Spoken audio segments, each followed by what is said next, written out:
Quero agradecer a Ju, nossa intérprete. Acho que agora começou. É verdade. Obrigado. Pronto. Estamos entrando, estamos chegando. Bom dia a todos. Bom dia aos professores. Bom dia, professor Davi Rodrigues já está aqui conosco, secretária Maria Tereza. Bom dia, professores. Bom dia, Ju, nossa intérprete de Libras, sempre nos ajudando, nos apoiando. A professora Juliana, professor Davi, é professora da nossa rede, é intérprete de Libras, tem um trabalho em sala de recursos e agora, ultimamente, em sala de recursos de altas habilidades e superdotação. Então, estamos muito felizes com o apoio dela sempre. Bom dia também aos gestores escolares, bom dia a todos os diretores, coordenadores pedagógicos, bom dia a todo o pessoal das equipes das escolas, bom dia às famílias, se tiver alguma família por aí, nós temos partilhado tanta coisa, temos sido parceiros em tanta coisa, que bom se tivermos aí algum responsável, alguma família, para aprender conosco, para estar conosco neste momento de partilha, de aprendizagem, né? E a gente quer acolher mesmo todos. O professor Davi Rodrigues sempre nos ensina que nós não podemos deixar ninguém para trás. Então, todos sejam bem-vindos, todos sejam acolhidos. Para nós é uma alegria estarmos aqui. E ter os professores aqui conosco neste momento representa mais uma vez o comprometimento dos nossos professores.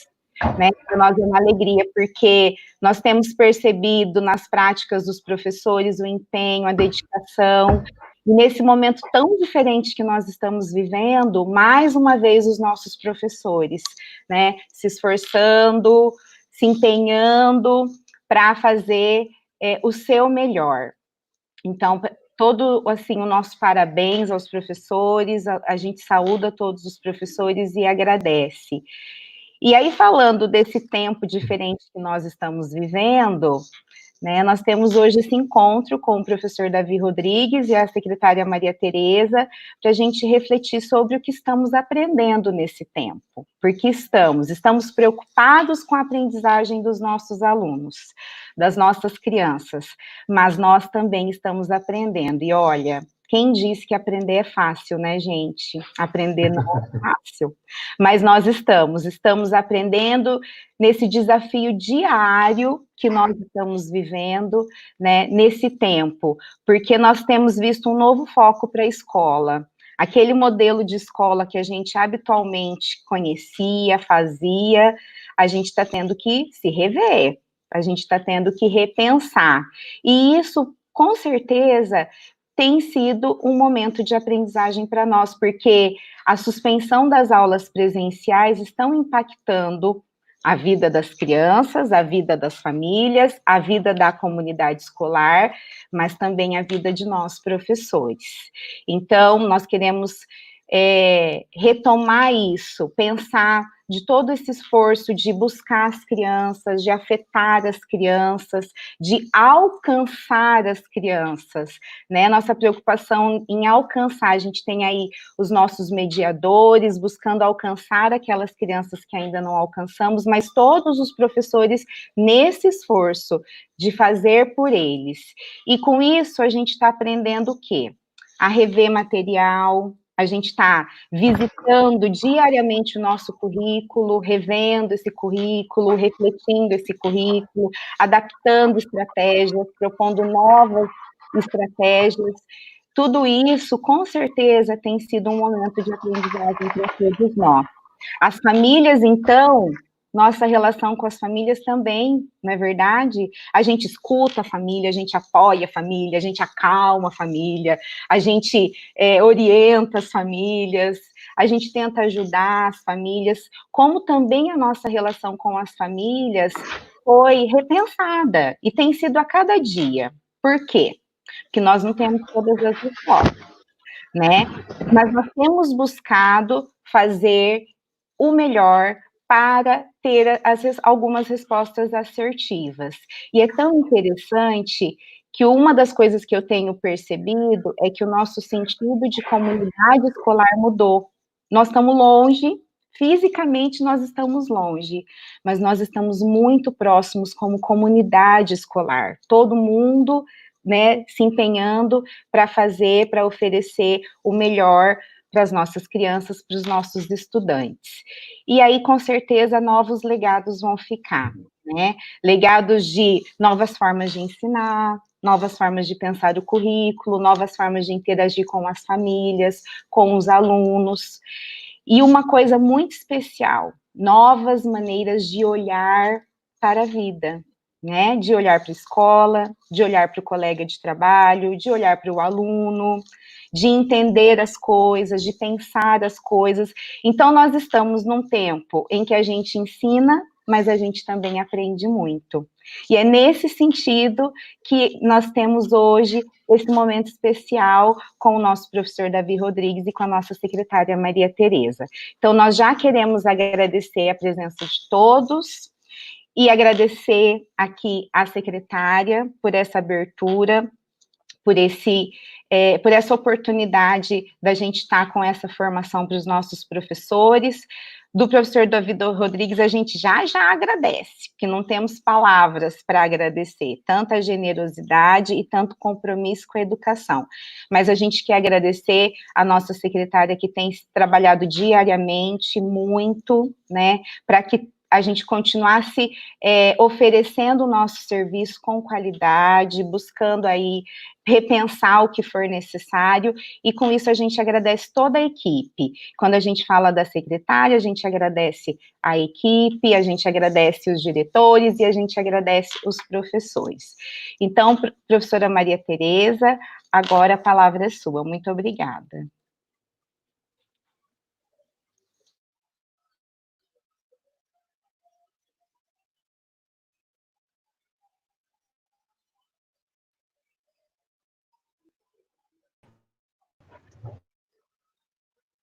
Gente, tudo bem? Eu já abri o microfone. Bem, Dani, estão me ouvindo?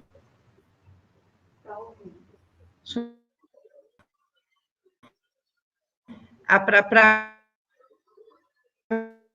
mim,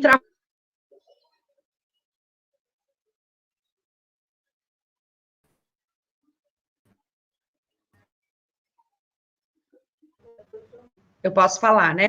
Eu não sei ninguém, mas vou continuar falando. A Ju está dizendo que não está me ouvindo. Agora sim, agora sim. Travando, né? Agora sim, agora deu certo.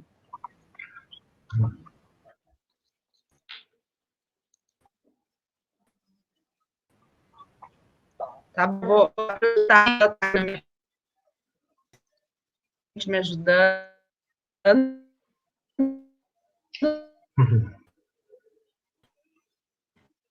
E eu já não entendi. Vou começar, tá, gente? A pessoa falando, não.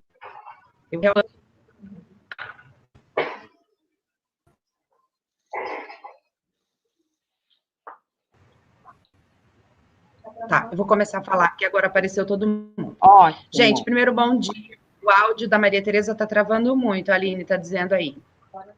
Mas eu acho que melhorou, né? Melhorou. Eu não sei o que aconteceu. Um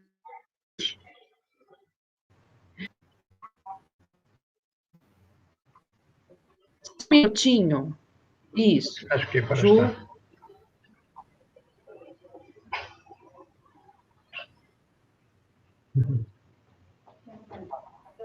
Tá, você quer ir mudando? Ju, agora eu vou falar. Ai, vou lá? Tá. Áudio ruim. Melhorou, gente? Tá bom.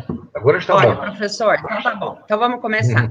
Professor, eu quero dizer que nós temos quase 1000 pessoas assistindo nesse momento. Estou muito feliz, porque eu quero agradecer demais a ideia de fazer na terça-feira e fazer durante o horário de trabalho é super importante para nós, porque a gente está, apesar de estarmos em teletrabalho, estarmos em casa, os nossos professores tem tentado seguir o horário, né? A gente sabe que nem sempre é fácil, nem sempre é tão trivial coordenar a casa, o trabalho remoto, a família. Quero agradecer muito, muito todas as pessoas que estão aí nos ouvindo e nos vendo. Tem todas as escolas, eu até pensei em começar a anotar os nomes aqui das escolas que estão aparecendo aqui, mas é muita escola. Quero agradecer os CMEs, que são as nossas creches municipais, as creches que são parceiras da Rede Municipal de Educação, quero agradecer muito todo mundo. Agradecer também as escolas que estão aqui nos assistindo. O meu travou de novo, tá? Só para avisar, eles estão me ouvindo. Então, tá bom. Então, eu vou falando. Acho que foi no computador aqui. Agradecer todo mundo. Nós já estamos em quase 1.000 pessoas, então isso é muito bom, porque a gente sabe que nós não estamos sozinhos nesse mundo. Tem um monte de gente aí de pensar e falar, de sentir, enfim, conversar sobre tudo isso que está acontecendo. Nós aqui em Londrina, professor Davi, estamos vivendo tudo isso que todo mundo está vivendo. No Brasil, a gente passa igualzinho aos outros países por suspensão das aulas presenciais. Aqui em Londrina, as aulas estão suspensas presencialmente desde o dia 23 de março, e eu posso dizer que depois do dia 23 de março, a nossa vida virou do avesso. E eu fui fazer um relatório, uma linha do tempo que a prefeitura pediu, então eu separei todas as... E, assim, foi tão maluco que a gente não tinha mais agenda, não tinha mais agenda marcadinha, com horário, tudo mudou. Eu acho que essa da agenda, a Cássia que está aqui, que me ajuda com isso, foi o mais importante, assim, se você olhar do dia 23 para cá, não tem nada na minha agenda que a gente usa no celular. Tá tudo maluco. Aí eu fui fazer um relatório esse final de semana, eu tive que pegar o meu registro de fotos, e ainda bem que nós temos a tecnologia nos ajudando, para eu lembrando o que foi que aconteceu. Porque do dia 23 de março para cá, a vida virou do avesso, de todo mundo. E aí a gente tem, depois do dia 15 de abril aqui, nós começamos com as atividades remotas. A gente tem, o Conselho Municipal de Educação aprovou que a gente fizesse tomasse essa iniciativa de propor um programa de estudo dirigido que fosse realizado remotamente.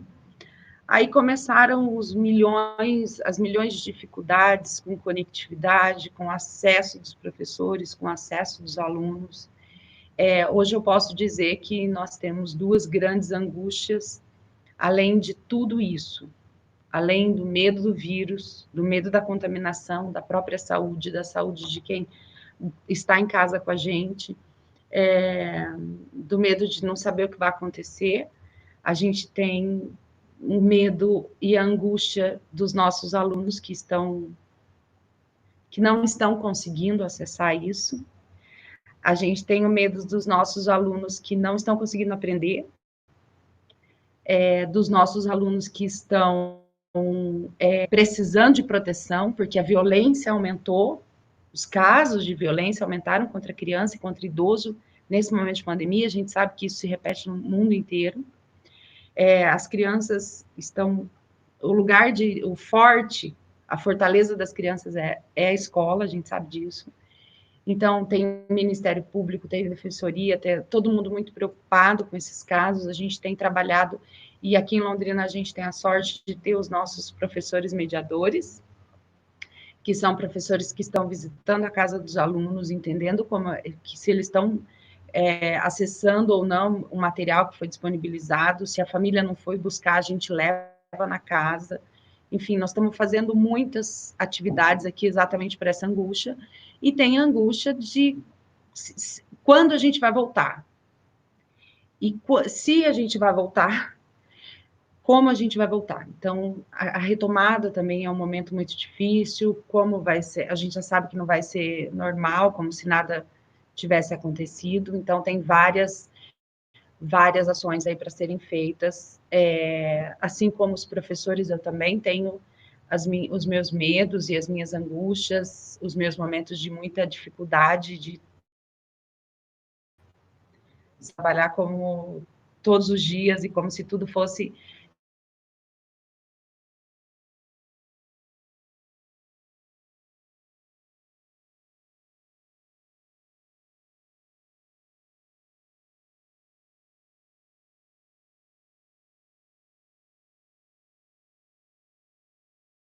Oi. Agora que nós chegamos a 1.000 pessoas, professor, travou tudo.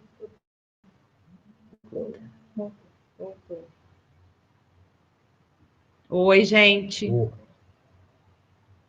Tá? Professor, eu disse que agora que nós chegamos em 1.000 pessoas, travou. Acho que a gente deu um pane no YouTube. Então voltou. É isso. Isso, tentando... Professor, essa... Foi a transição para os 4 dígitos. Foi a transição para os 4 dígitos. Exatamente. Conseguimos dar um aqui no YouTube. Então, para encerrar minha quero que os professores têm feito um trabalho extraordinário. E nós eles responderam, né? Nós temos um pouco mais de 4.000 professores. 4.600. E o que você acha que é importante? Então, o que aconteceu? Gente, o computador vai continuar aqui. Espera aí um pouquinho. Espera aí. Deixa eu...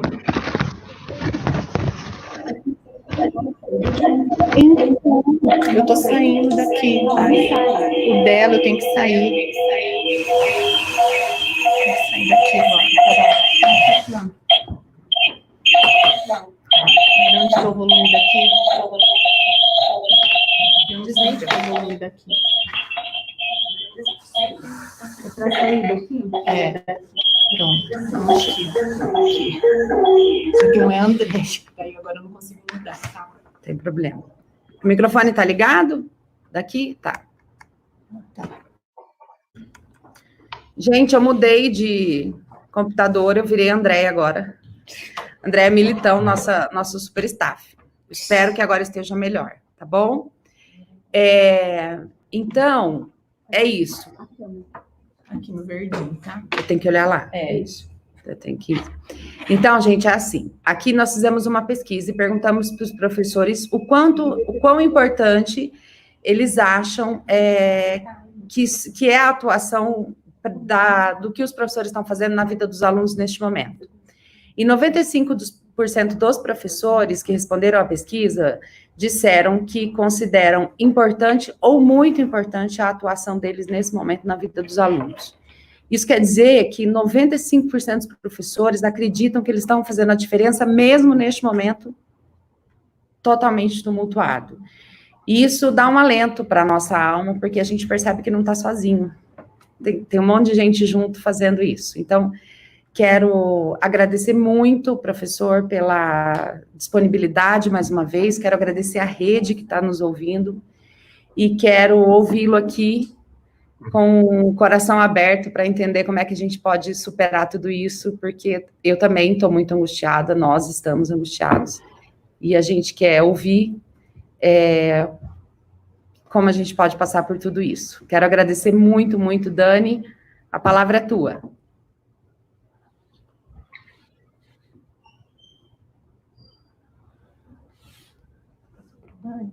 Uhum. Oi, gente. Obrigada, então, professora Maria Tereza, nossa secretária. Obrigada por toda a sua palavra, que também representa, né, esse seu compromisso com tudo que tem feito. Então, vamos lá, sem mais delongas, já estamos aquecidos, já começamos a entrar no clima da conversa, né? Quem conhece o professor Davi Rodrigues dispensa apresentação, Já leu você conhece? Que bom! Já leu o texto dele, já leu o artigo. O professor Davi Rodrigues disse que já esteve, inclusive, em Londrina. Então, assim, nós temos aqui muita gente que faz pesquisa em educação e cita Davi Rodrigues nos seus textos, nas suas produções acadêmicas. Então, não precisamos apresentar. Mas para quem hoje está tendo a oportunidade, né, de conhecer, de ouvir o professor Davi Rodrigues, vou falar rapidamente que ele é presidente e fundador da Pró-Inclusão, Associação Nacional dos Docentes de Educação Especial, e diretor da revista Educação Inclusiva. Ele é professor de Educação Especial e doutorou-se na Universidade Técnica de Lisboa, e foi professor em muitas universidades portuguesas. Ah lá, gente, está mostrando ali, ó, que bonitinho. Também foi professor na Bélgica, nos Estados Unidos, no Brasil e na China.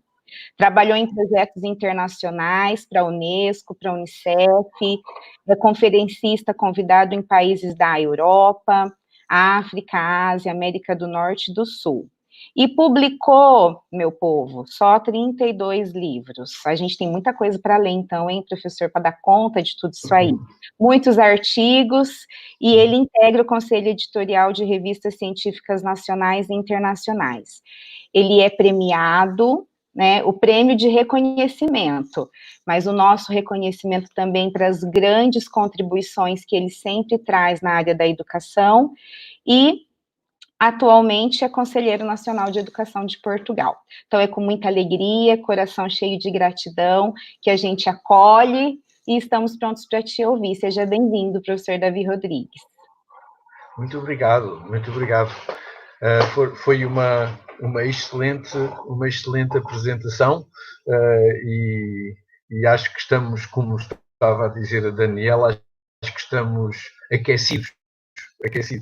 E eu estou muito feliz do convite que me fizeram para fazer uma conferência para a pequena Londres, não é? Para a Londrina, para a capital do café, para a grande cidade do Paraná. Onde eu já estive, como foi dito. Queria cumprimentar Daniel, que foi, digamos, a pessoa que agilizou mais este contacto, e queria cumprimentar também a secretária Maria Teresa Moraes, também, que eu já tinha conhecimento dela virtual, continua a ser virtual, porque continuamos a ver-nos no computador, mas agora já um bocadinho mais próximo, depois de conversarmos.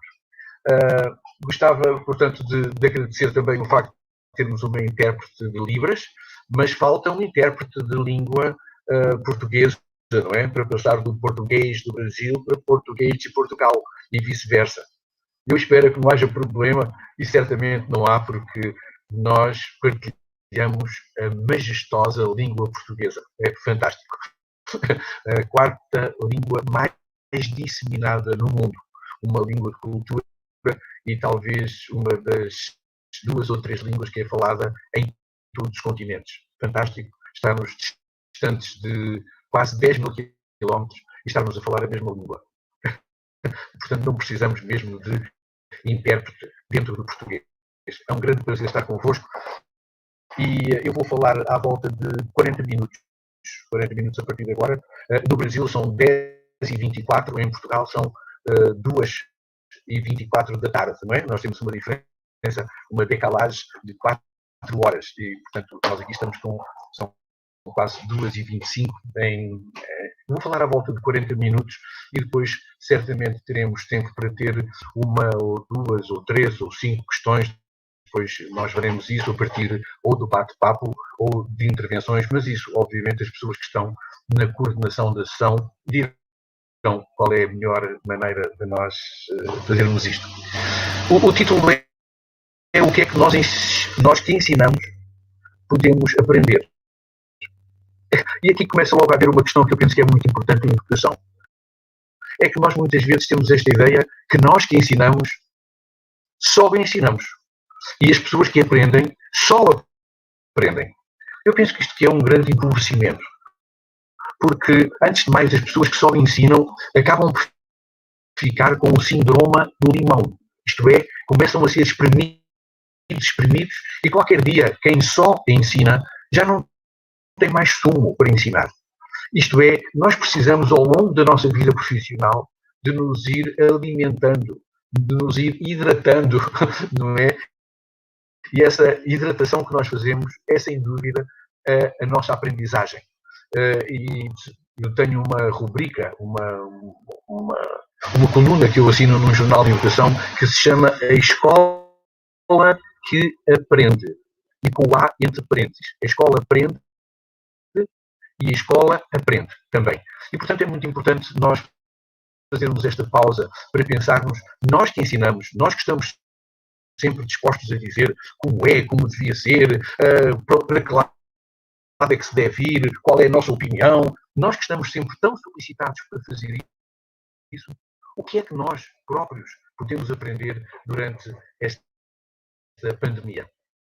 Eu primeiro gostava muito brevemente de vos falar da situação em Portugal. Portugal é um país que tem mais ou menos a mesma população que o Paraná. Mais ou menos. Nós passa um pouco de 10 milhões. A população do Paraná é de 11 milhões e pouco. Portanto, estamos mais ou menos com a mesma população. Mas o Paraná é o dobro de Portugal. Isto é, Portugal é metade do Paraná. E nós, neste momento, estamos, em termos da pandemia, nós estamos com 1.500 mortes e estamos agora a começar a enfrentar uma segunda vaga. Depois de termos tido uma primeira vaga em que deixamos de ter praticamente mortes durante algum tempo, agora estamos a enfrentar uma segunda vaga, o que tem sido, obviamente, uma situação dramática nesta questão da segunda vaga. Não em termos de políticos e em termos de organização geral, porque tem havido uma coordenação muito boa entre o governo, entre a presidência e entre o Parlamento, tem havido uma coordenação muito boa em todas as medidas que nós estamos a adotar em relação à pandemia, têm sido medidas consensuais dentro destes órgãos de soberania, não é? E, portanto, neste momento nós estamos relativamente confiantes na direção que nós temos no nosso país para procurar debelar esta pandemia. As nossas escolas fecharam no dia 12 de março. 12 de março as nossas escolas fecharam. E isso foi uma situação que se revestiu, obviamente, e há pouco a secretária Maria Teresa dizia isso em relação ao Paraná, que se revestiu de um grande dramatismo. Porque em Portugal todas as escolas públicas funcionam em tempo integral. Isto é, todas as escolas funcionam de manhã e de tarde. E, portanto, vocês reparem o que será para as famílias, de repente, a escola fechar e as crianças e os jovens ficarem sem escola durante toda a semana, tanto de manhã como de tarde. E isto passa-se até aos 18 anos. A nossa escolaridade obrigatória vai até ao 12º ano. O 12º ano é o fim do nosso ensino obrigatório. E, portanto, como a escola é tempo integral e com 12 anos de ensino obrigatório, nós tivemos realmente uma pancada, nós dizemos que recebemos uma pancada muito grande com esta pandemia. E muitas vezes nós nos perguntamos se nós estávamos preparados. Aliás, tem havido sempre muito debate se nós estávamos preparados para a pandemia. E eu gostava de vos dizer que eu acho que não há nenhum país do mundo que estivesse preparado. Talvez a única questão é que houve países que, depois de terem a pandemia, digamos, atuaram de maneiras diferentes. Isso fez uma grande diferença nos países. Mas eu acho que nenhum país estava preparado para a pandemia. Ou então, outra maneira de pensar é que nós estávamos preparados no sentido em que, desde que nós começamos a lutar por ter uma escola pública de qualidade, por ter uma escola pública que fosse universal, uma escola pública que fosse gratuita para todos os alunos, nós começamos a lutar pela pandemia. Se calhar começamos a lutar pela pandemia ainda no século XIX. Começamos a lutar contra a pandemia no século XIX, dizendo que, obviamente, desde que haja uma escola de qualidade para todos, quanto mais pessoas estiverem implicadas na escola, quanto melhor for a escola, então mais eficazmente nós estamos a lutar contra a pandemia. Mas o que é certo é que esta pandemia nos apanhou completamente desprevenidos em termos da magnitude desta situação. Mas isso é uma questão que eu penso que todos sabemos e todos estamos a viver com isso. Gostava agora de vos falar um pouco, ao nível educacional, qual é o impacto que esta pandemia tem tido. O primeiro impacto, e que tem sido muito desenvolvido, tem sido o impacto na desigualdade social. E por vezes eu fico até um pouco espantado, porque há pessoas que dizem: a pandemia trouxe desigualdade. Eu disse: a pandemia não traz desigualdade, a pandemia agrava a desigualdade, porque a desigualdade já existia antes. A desigualdade já existia. E o que se passa é que a pandemia veio, de certa maneira, alargar, veio ainda tornar mais evidentes as desigualdades que nós tínhamos. E uma questão que eu penso que é importante para nós entendermos é que, por vezes, nós confundimos desigualdade e diferença. E uma coisa é nós sermos diferentes, e outra coisa é nós sermos desiguais. São conceitos distintos. É bom nós sermos diferentes. É muito bom nós sermos diferentes. Nós pensarmos diferentes, nós temos estilos de aprendizagem diferentes, nós temos culturas diferentes, nós temos maneiras de ser diferentes, sermos fisicamente diferentes também. Eu acho que talvez nenhum de nós se conseguisse apaixonar por uma pessoa que fosse igualzinha a nós, não é? Tem que ser uma pessoa que seja diferente. E, portanto, a diferença é fundamental até por uma questão central, que é para a construção da nossa identidade. Nós só conseguimos construir a nossa identidade porque vivemos entre pessoas que são diferentes de nós. Por isso a diferença é extremamente importante e é um recurso fundamental, um recurso extraordinário para nós desenvolvermos na educação. Mas a desigualdade é outra coisa.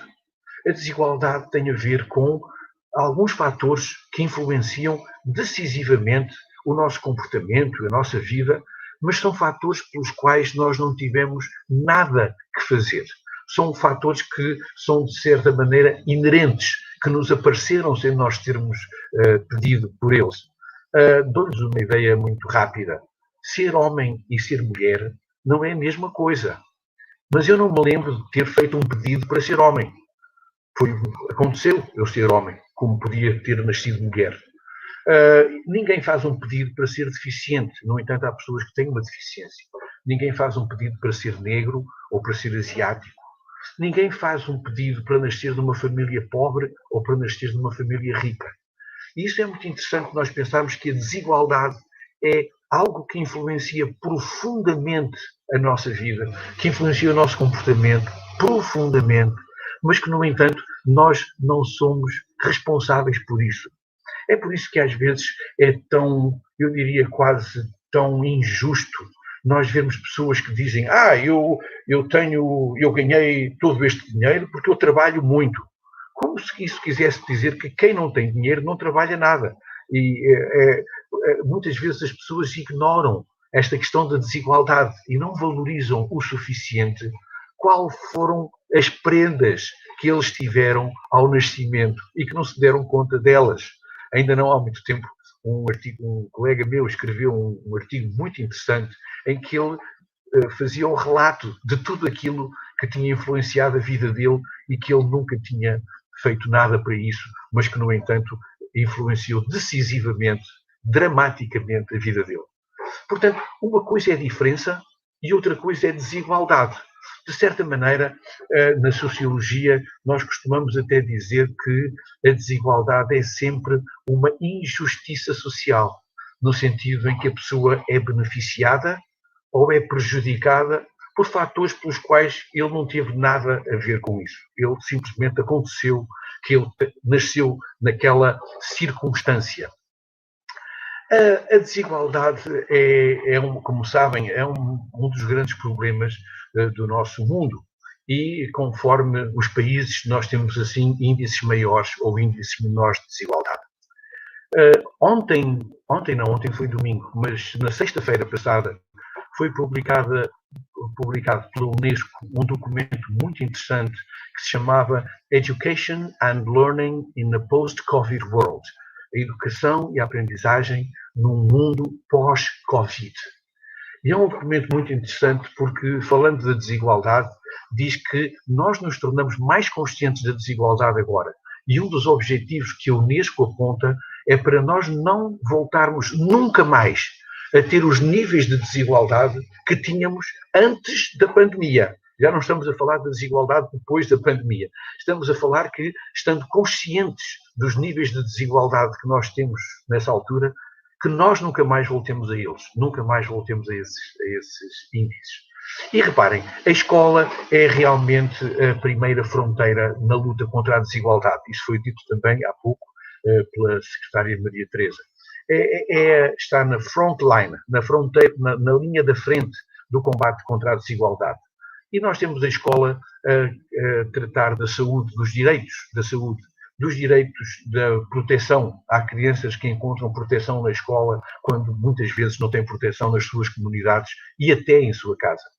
Temos a escola na linha da frente da alimentação. Há muitas crianças que têm a sua refeição decente e completa na escola, através da escola.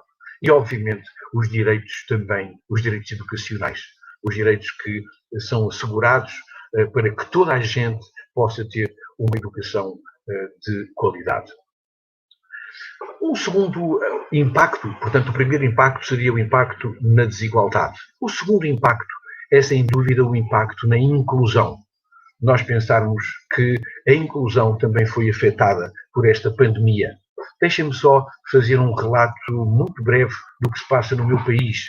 Em Portugal, nós temos um dos índices maiores do mundo em termos de crianças que são atendidas em escolas regulares, crianças com deficiência atendidas, educadas em escolas regulares. 98% das crianças com deficiência frequentam as escolas regulares. E, estando nas escolas regulares, são apoiadas por 7.500 professores de educação especial. Isto é, no meu país existem 7.500 professores de educação especial que estão colocados nas escolas exatamente para ajudar a escola.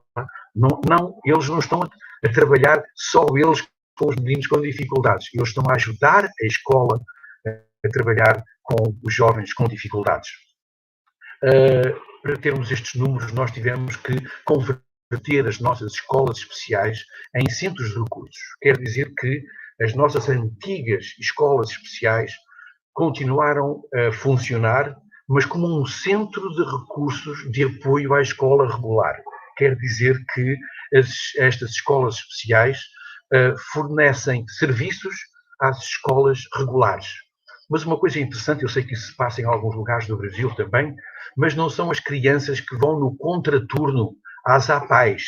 São as APAES que vêm à escola. Isso faz toda a diferença. Faz toda a diferença porque é muito claro que o lugar da inclusão é a escola regular. Na escola especial, a inclusão é uma triste aproximação do que é a verdadeira inclusão. A verdadeira inclusão passa-se nas comunidades que são mais latas, mais abertas, que são as comunidades das escolas regulares. Ora bem, o que se passou foi que na inclusão, quando surge a pandemia, nós tivemos várias questões que tivemos que resolver em relação à inclusão. Em primeiro lugar, nós tivemos que nos preocupar que todos os alunos continuassem a ter acesso. Preocupar, mas devo-vos dizer sinceramente que nós não conseguimos, porque de repente nós demos-nos conta que havia alunos que não tinham acesso a instrumentos que nós pensávamos que eles tinham. Isto é, pensávamos não, nós nunca tínhamos pensado que eles não tinham. Imaginávamos, pronto, mas de repente esta pandemia é como se tivesse feito um striptease, como se tivesse desnudado a questão da desigualdade. E nós vimos, de repente, que nós tínhamos alunos que não tinham acesso a tecnologias, que, inclusivamente em zonas mais remotas do país, havia alunos que tinham dificuldades em ter acesso à televisão. Reparem, que dificuldade. Mas a primeira coisa que nós procuramos fazer foi que todos os alunos, como nós costumávamos dizer, que ninguém fique fora do radar da escola. Isto é, não percamos ninguém, que o radar continue a estar a apanhar todos os alunos. Uma segunda questão que é muito importante na inclusão é que todos tenham apoio para ter sucesso. Isto é importante o acesso, sem dúvida. É importante nós termos acesso. Mas é muito importante nós termos acesso para ter sucesso. Não nos interessa parar no acesso. Às vezes nós dizemos, ai, que bem, aqui está uma escola inclusiva porque tem uma rampa para cadeiras de rodas.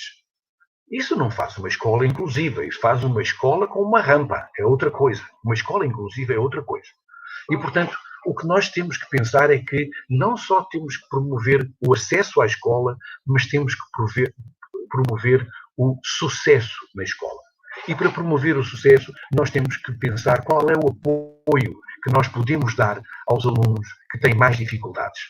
Porque são esses alunos que, de certa maneira, são mais vulneráveis. São eles que precisam mais da escola. Todos os alunos precisam da escola. Mas há uns alunos que precisam mais do que outros. Isto é, há alunos que, sem ter acesso à escola, sem terem acesso a esse grande bem público, que é a escola, são pessoas que vão ter o seu desenvolvimento, que vão ter a sua vida fortissimamente condicionada e fortissimamente prejudicada. E por isso nós temos que ter uma política decidida em relação a que todos os alunos tenham sucesso na sua aprendizagem. E isso resolve-se com o apoio que nós podemos dar para que, usando aquele termo que nos Estados Unidos se desenvolveu naquele projeto já bem antigo, No Child Left Behind. Nenhuma criança deve ser deixada para trás. Ninguém deve ser deixado para trás. E vocês reparem que nós estamos numa outra fase também, não é? Aqui há uns anos atrás, talvez, quando eu digo há 50 anos atrás, há 40 anos atrás, nós diríamos que, pronto, nós temos a educação, pode ser que nós vamos perder alguns alunos, mas pronto. Hoje em dia não é admissível, não é aceitável, não é razoável, não é tolerável que nós percamos nenhum aluno. Porque nós, educadores, nós, professores, sabemos a importância da educação e sabemos qual é o custo que tem a falta da educação. Nós sabemos melhor que ninguém. E, portanto, nós somos as primeiras pessoas que temos de estar na linha da frente a dizer é importante não só o acesso, mas é importante também o sucesso. Uma terceira questão que eu gostava de falar ainda sobre a inclusão é sobre a importância da inclusão como recurso. Nós muitas vezes dizemos, sim, a inclusão é importante, mas eu preciso dos recursos para a inclusão, preciso dos recursos. Sem esses recursos, não há inclusão. Eu acho que, em parte, esta afirmação é verdadeira. Nós precisamos ter recursos nas escolas. É por isso que eu fico muito feliz que o meu país tenha conseguido fazer 92 centros de recursos, pagar a 7.500 professores para estar nas escolas a apoiar a inclusão. Isso é muito importante. Mas eu tenho que ter também uma noção que a inclusão é, em si própria, um recurso. A inclusão é, em si própria, um recurso.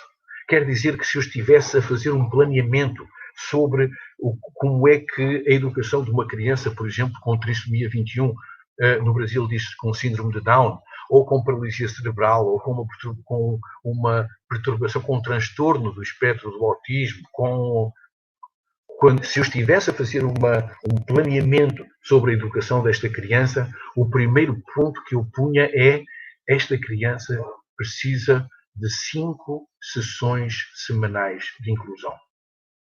A inclusão é um grande recurso para a educação. É um enorme recurso que nos leva mais longe na inclusão. E este recurso é particularmente importante para vos falar dos alunos com necessidades educativas específicas. Nós utilizamos esse termo em Portugal, necessidades educativas específicas, e já não mais necessidades educativas especiais. Não vamos entrar em explicações, mas um dia, se houver oportunidade, podemos conversar sobre isso.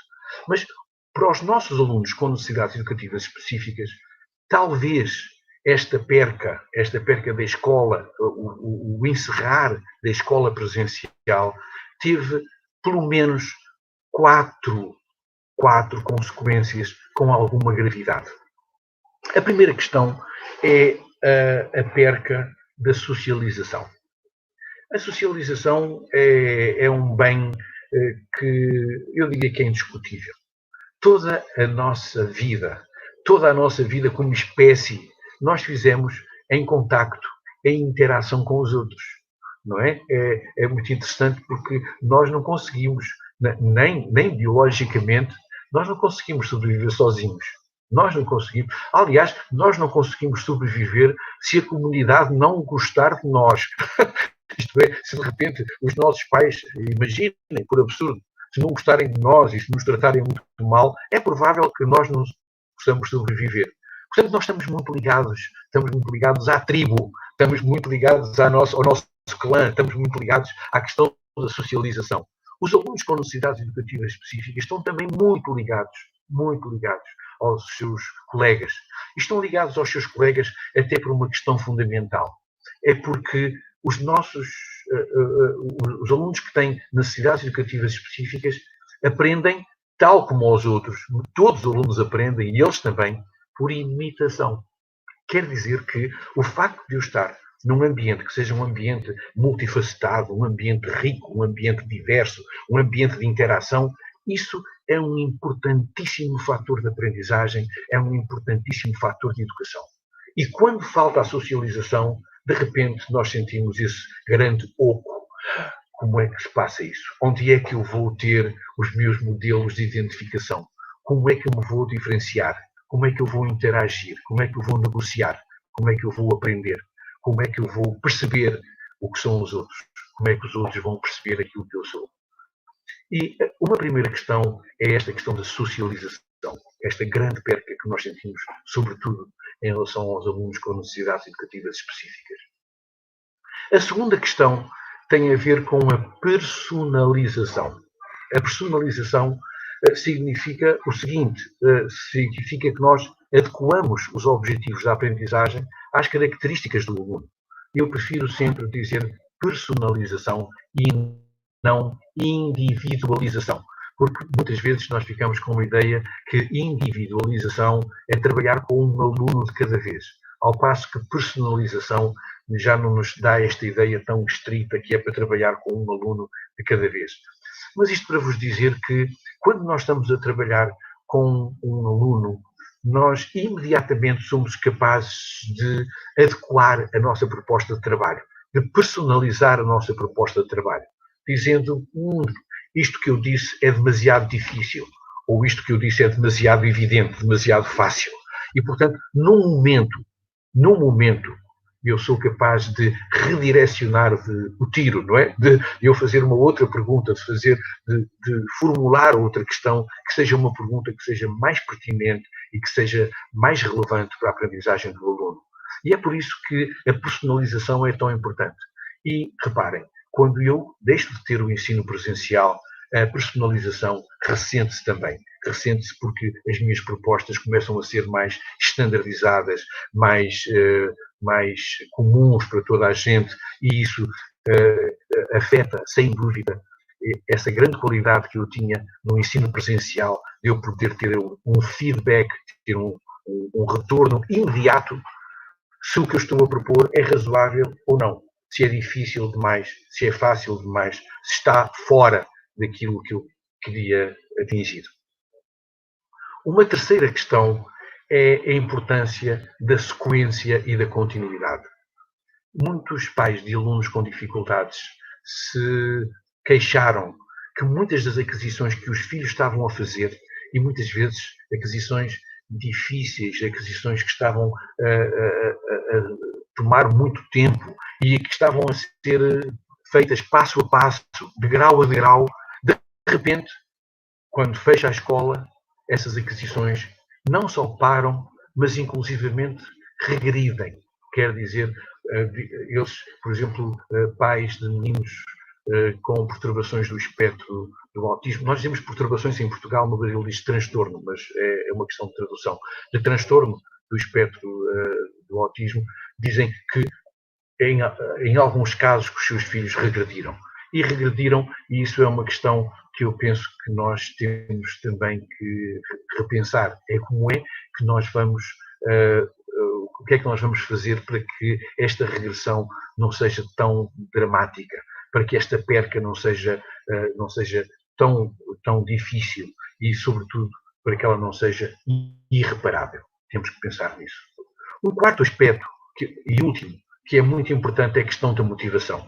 Realmente, nós motivamos-nos muito uns com os outros, não é? O facto de nós, uma das grandes vantagens que nós temos de trabalhar em grupo, é quando nós estamos em grupo, as pessoas entusiasmam-se uma à outra, e uma diz, vamos fazer, vamos a isso, não, então eu faço, não, e de repente o grupo motiva-se, a interação humana motiva-nos. E vocês reparem, para alunos com necessidades educativas específicas, esta questão da motivação é muito importante, porque muitos destes meninos precisam de uma motivação e de uma estimulação permanente para que eles não percam a motivação para aprender, para que eles não desistam, para que eles não digam, não quero, não é? E nós, não, vamos, tu consegues, vamos lá fazer. Então, olha isto, olha, mas já fizeste até aqui, está fantástico, vamos agora. E isto faltou. E faltou, sobretudo, porque nós, de certa maneira, confinamos as crianças à família. E eu vou-vos dizer, eu não considero que o confinamento das crianças à família seja de maneira nenhuma positivo. De maneira nenhuma. Por vezes há pessoas que dizem, mas aquilo é uma família muito boa, está a ver? São uma família que tem muitos meios, que tem muitos livros em casa, tem computador e isso. Eu gostava de vos dizer que, na minha opinião, ficar fechado na família é sempre um empobrecimento. Porque o grande valor da nossa escola pública é o valor em que nós temos a oportunidade de conhecer outras culturas, outras maneiras de pensar, outras perspectivas. E se eu ficar fechado na família, seja qual for a família, isso vai ter sempre um empobrecimento. E claro, será ainda um empobrecimento maior se a família for uma família que tenha pouco contacto com o simbólico, com os livros, com a leitura, com a escrita, com a cultura, e será ainda também uma perca maior se a família, por exemplo, não valorizar a escola, se a família não tiver uma infraestrutura mínima para que a pessoa possa trabalhar e estudar em casa. E agora passaria para o último ponto da minha conversa, que ao fim e ao cabo é finalmente uma tentativa de comentar a pergunta que eu próprio fiz. Será que nós que ensinamos, podemos aprender alguma coisa? E eu diria que eu acho que nós podemos aprender 8 coisas. Podemos aprender 8 coisas. A primeira questão é que os professores aprendem e os alunos ensinam. Isto é, nós precisamos de criar uma comunidade de aprendizagem. Precisamos de transformar a escola num grande espaço em que todos nós ensinamos e em que todos nós aprendemos. E coitados dos alunos que só têm que aprender. Coitados dos professores que só têm de ensinar. Nós precisamos de uma comunidade de aprendizagem em que nós vamos aprender o que é que os alunos sabem, partir do que os alunos sabem. De certa maneira, nós temos sempre que partir de onde os alunos estão e não de onde nós pensávamos que eles deviam estar. Por vezes, quando falo com os meus colegas professores, há professores que dizem, está a ver, é um menino que tem 9 anos, mas ele não sabe ler ainda.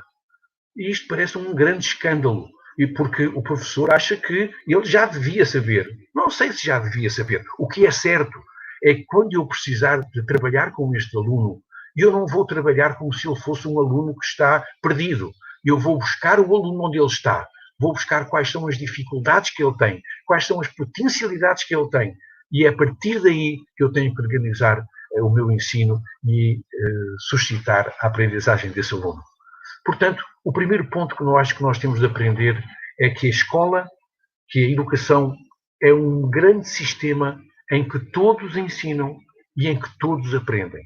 E coitados daqueles que estiverem só confinados, fechados, condenados a só ter um papel destes. Sempre a ensinar ou sempre a aprender. Precisamos disso. O segundo aspecto que eu penso que nós podíamos aprender é que nós vamos regressar ao ensino presencial. Vamos regressar sem dúvida. Por vezes, pelo menos aqui no meu país, em Portugal, apareceram muitos, aqueles especialistas instantâneos, não é? Quando aparece uma coisa destas, toda a gente fala de educação. Isto é, se for um assunto sobre energia nuclear, tem que ser um engenheiro. Mas se for de educação, toda a gente fala. Toda a gente fala e de cima do seu pedestal, não é? Toda a gente diz, e havia muitas pessoas a dizer, pois é, agora esta catástrofe que vai ser o ensino à distância. E eu estou a dizer, mas onde é que você leu que ia haver ensino à distância todo o tempo? Nós tivemos que fazer uma parte que foi claramente uma parte de emergência em relação a esta situação. Nós não tivemos ensino à distância, nós tivemos ensino de emergência. Eu escrevi, há 4 dias atrás, publiquei um artigo num jornal de grande circulação em Lisboa, em que eu dizia, nós rasgamos os lençóis para fazer ligaduras. Foi isso que nós fizemos em educação. Foi para não deixar ninguém para trás, nós fizemos o que era possível, o que nós sabíamos fazer melhor, para não deixar nenhum aluno para trás. E por isso, nós vamos regressar ao ensino presencial. E, portanto, quando nós regressarmos ao ensino presencial, nós vamos ter que pensar em formas um pouco diferentes, mas não vamos pensar que, bom, agora tudo vai mudar, a partir daqui nada vai ser igual. Acho que isso que é um erro. É um erro nós pensarmos que, quando nós retomarmos as aulas, tudo vai ser igual e nós, se calhar, nem vamos conhecer a escola. Acreditem, vamos conhecer a escola. Agora, espero que não seja exatamente a mesma escola que nós conhecemos até aqui, mas já falaremos disso. A terceira questão que tem sido muito falado é como é que nós vamos recuperar o tempo perdido. E as pessoas falam por vezes em recuperação, eu utilizo o termo de ourivesaria curricular. Quer dizer, as pessoas acham que se eu tenho 10 pontos no programa, se eu não dei 2, isso é um problema. Como é que é possível não dar 2 pontos do programa? Eu chamo isto ourivesaria curricular. Isto é, nós pensamos que aqueles programas, certamente, têm origem divina e, portanto, não podem ser diminuídos. Não tem, aquele pacote é take it or leave it. Ou compra tudo ou não compra nada. E não é bem assim. Os currículos não são assim. Os currículos são feitos por pessoas. Os currículos são mutáveis. Os currículos são alteráveis. E, portanto, eu penso que nós devíamos pensar em termos do currículo, devíamos pensar numa oportunidade, não para recuperar o currículo, mas para regenerar, para gerar novamente um currículo. E eu vou-lhes dar um exemplo. Quantas crianças beneficiariam se nós tivéssemos simplesmente a consolidar coisas que nós pensamos que já foram dadas, mas não foram recebidas? Nós demos. Se foram recebidas ou não, isso é outra coisa. Quanto é que os nossos alunos podiam lucrar se nós tivéssemos este período de consolidação, de relacionação, de pensar como é que umas coisas têm a ver com outras, como é que os alunos podem ter autonomia também para desenvolverem projetos sobre isso? Isso seria muito importante. Não pensem, por favor, na ourivesaria curricular de faltam aqueles 2 pontos, isso é o cabo dos trabalhos. Não é. Não é o cabo dos trabalhos. Vamos pensar em termos das escolas. Há pouco Daniel falava da autonomia das escolas, da importância da autonomia das escolas. Vamos pensar nas escolas com as pessoas que sabem de educação, que são os professores. Com as pessoas que sabem de educação, vamos pensar nas escolas o que é que nós podemos fazer, o que é que nós devemos fazer para não atropelar os nossos alunos com conteúdos. Nós sempre dizemos que os conteúdos são vastos demais. E então, no próximo ano, eles teriam que dar ainda o conteúdo todo, mais o conteúdo deste ano. Isso é irreal, é injusto e até um pouco cruel com as crianças. Pensem, por favor, em regenerar. Quarto aspecto, nós precisamos tranquilizar as famílias. E tranquilizar as famílias quer dizer que nós temos que ser um fator que lhes dê confiança. E para dar, nós temos que ter confiança. E temos que ter confiança que nós estamos a fazer o melhor que podemos fazer, o melhor com as circunstâncias que temos e que estamos a fazer o melhor que podemos para dar essa confiança às famílias. Muitas vezes as famílias, e os professores sabem disso, são mais conservadoras do que a escola, não é? Porque os pais que não estão ligados à educação dizem sempre que a educação deles é que foi muito boa. Ou até, às vezes, até há coisas meias perversas. As pessoas dizem que a educação deles foi muito má, mas querem que os filhos tenham uma educação igual à deles. Isso é mais difícil ainda de entender. Mas Uma questão muito importante é esta, é nós tranquilizarmos as famílias e dizer, nós estamos a fazer, nós que somos da educação, nós que estudamos educação, nós que somos professores, nós que somos diretores, nós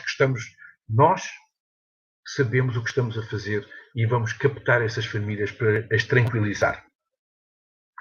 Eu penso que um quinto aspecto é a importância do reforço da socialização.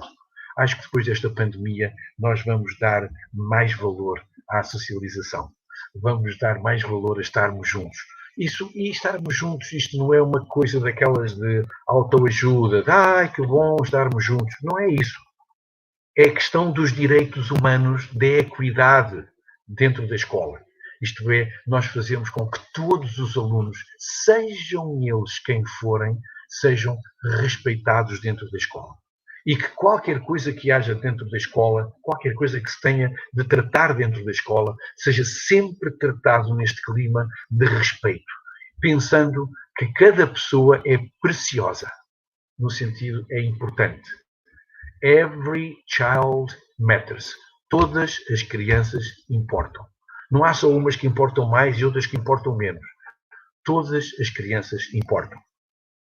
Um sexto aspecto que nós talvez possamos aprender é como é que nós podemos usar mais novos recursos. Nós já sabíamos que eles existiam, mas eu vou-vos dar um exemplo do que se passa comigo. Eu, desde a pandemia, aprendi imensas coisas sobre recursos. Eu já tinha feito algumas reuniões através do Zoom, mas agora tenho o Teams e mais o Google Classroom e mais isto e mais 1000 questões. As plataformas que nós sabemos hoje que têm depósito de vídeos, depósito de tutoriais para a aprendizagem, são enormes, são imensas. E isso é qualquer coisa que esta pandemia nos levou também a aprender.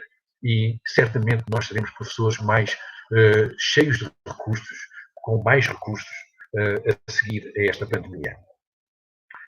Uma sétima questão e penúltima era para vos dizer qual é a importância das políticas públicas. As políticas públicas são absolutamente fundamentais e nós sabemos hoje o que é que valem as políticas públicas. Em Portugal, o facto de nós termos uma escola em tempo integral favorece imenso o combate à pandemia. Porquê? Há pouco falei-vos do inconveniente, não é? De fechar a escola toda. Mas agora vou falar de uma vantagem. A escola em tempo integral permite que os alunos possam estar a trabalhar, não todo o tempo nas aulas remotas, mas que nós possamos contar com muito mais tempo para os alunos, para eles poderem trabalhar, para fazerem pesquisas, para falarem uns com os outros, etc. E é muito importante as políticas públicas. Quando nós pensamos, às vezes, não há muito tempo, eu estive no Brasil e estava com um grupo de...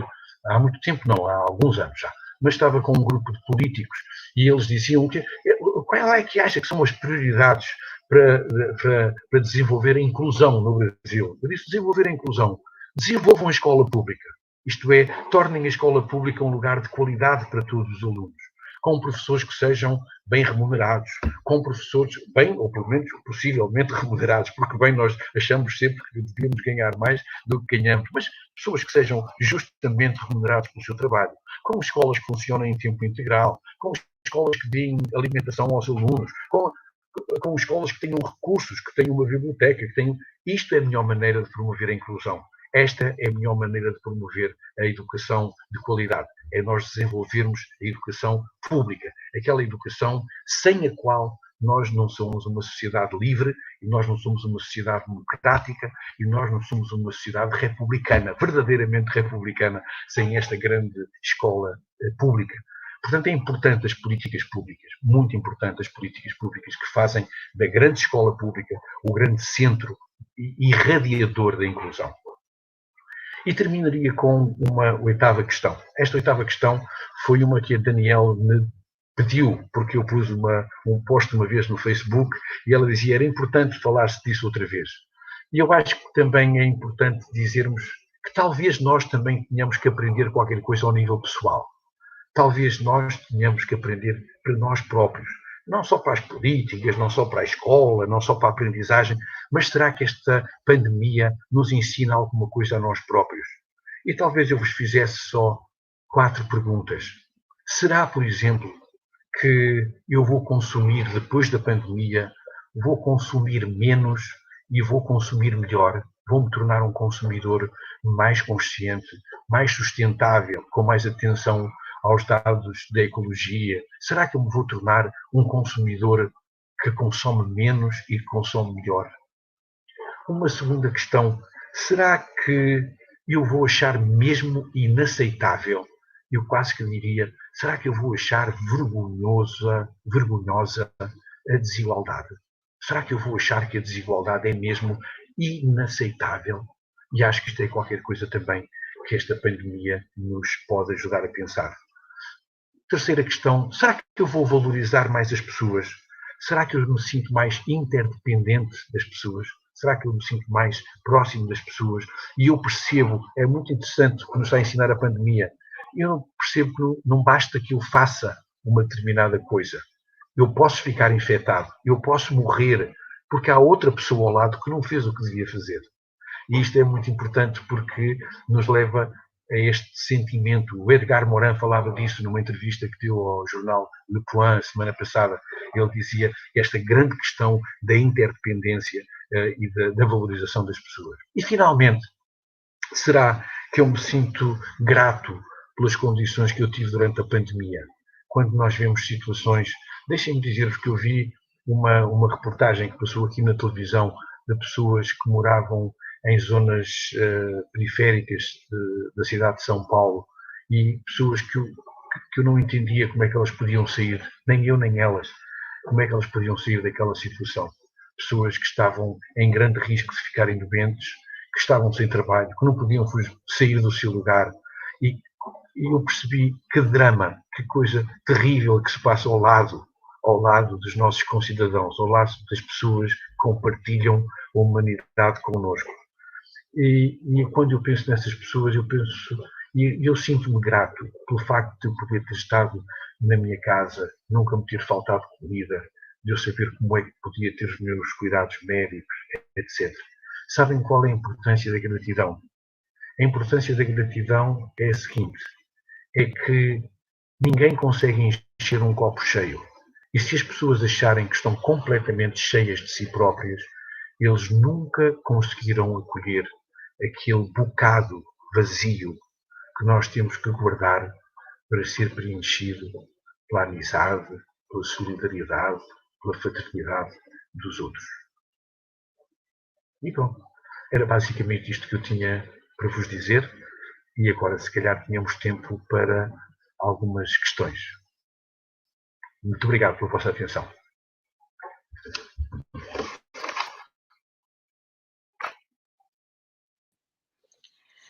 Gente, nossa, a gente que agradece, professor. Muito obrigado. Tanta gratidão, porque reflexões tão importantes para nós, que vão desde um contexto maior, social, até o nosso contexto pessoal. Então, agradeço muito. Nós tivemos aqui muitos comentários. Acho que as pessoas foram conseguindo compreender a sua mensagem, a sua proposta de reflexão, e algumas coisas nos chamaram bastante atenção, que foi ninguém ficar de fora do radar da escola. Então, vamos lá, né, fortalecer o nosso radar para tentar mesmo alcançar a todos, olhar para todos, pensar na inclusão como um recurso, né? E acho que a questão da comunidade de aprendizagem, nós estamos aprendendo a vivenciar isso, o trabalho colaborativo dentro das escolas, para a inclusão acontecer, mas para que todos possam ser atendidos nas suas necessidades. Para nós é muito interessante ouvir esse termo, necessidades educacionais específicas. Né? Então, nos fazem pensar que todos têm necessidades específicas, né? Isso não atinge, não afeta só um estudante que tem um diagnóstico, que tenha uma condição de deficiência, mas afeta a todos. Eu tenho as minhas necessidades específicas, o senhor tem as suas necessidades específicas, então nós, professores, estarmos atentos a isso. E Por fim, pensar que todas as crianças importam. Ai, que lindo, que todas as crianças importam, assim como todos os professores importam, assim como todas as famílias importam, como todas as escolas importam. Então, nós estamos, assim, cheios de ânimo para continuar a pensar sobre tudo isso. E aí, a nossa secretária Maria Tereza gostaria de conversar um pouquinho mais com o senhor antes da gente fazer esse encerramento. Tá bom? Muito obrigada. Bom, olá, gente. Olha, voltando aqui, não conseguindo me adaptar com a tecnologia. Bom, primeiro, agradecer muito. Eu estive acompanhando, lendo todos os comentários dos professores. Nós tivemos o tempo todo mais de 1.100 pessoas assistindo. Estou muito feliz porque a gente consegue muitos elogios, viu, professor Davi? Muitos Elogios. Teve uma professora que escreveu que foi a melhor aula desde o começo da pandemia. Então, quero agradecer demais. É isso que a gente quer. Live sensacional, tem vários comentários muito bons, então fico muito feliz. Por quê? Porque, como eu disse no começo, esse é o sentimento, a gente está agoniado, e eu, como gestora da política pública, muitas coisas calam fundo, e eu continuo fazendo a reflexão. A gente vive num momento que nenhuma criança pode ser deixada para trás, que todas as crianças importam, que todas as vidas importam. Por isso, a gente também tem medo em relação ao vírus, enfim, tudo isso, e qual é importante ouvir que nós somos diferentes, e que bom que somos diferentes, mas a gente tem que trabalhar com essa questão da desigualdade. Muitos professores comentaram aqui, e na sua fala também isso esteve bem presente, sobre o quanto a pandemia desnudou essa desigualdade.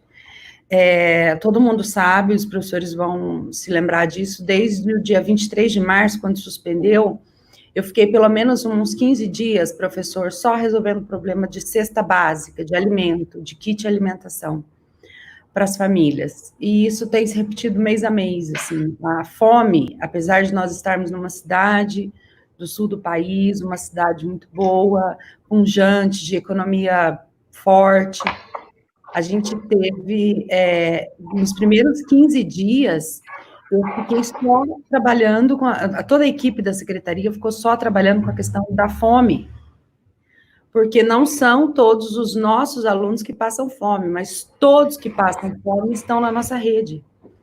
Então, a gente teve, a desigualdade parecia um monstro, pulou na minha frente, assim. Então, realmente, esse é o sentimento, e que bom que a gente está aqui para ouvi-lo e para acalmar o nosso coração e tentar evoluir nesse trabalho. Muito obrigada.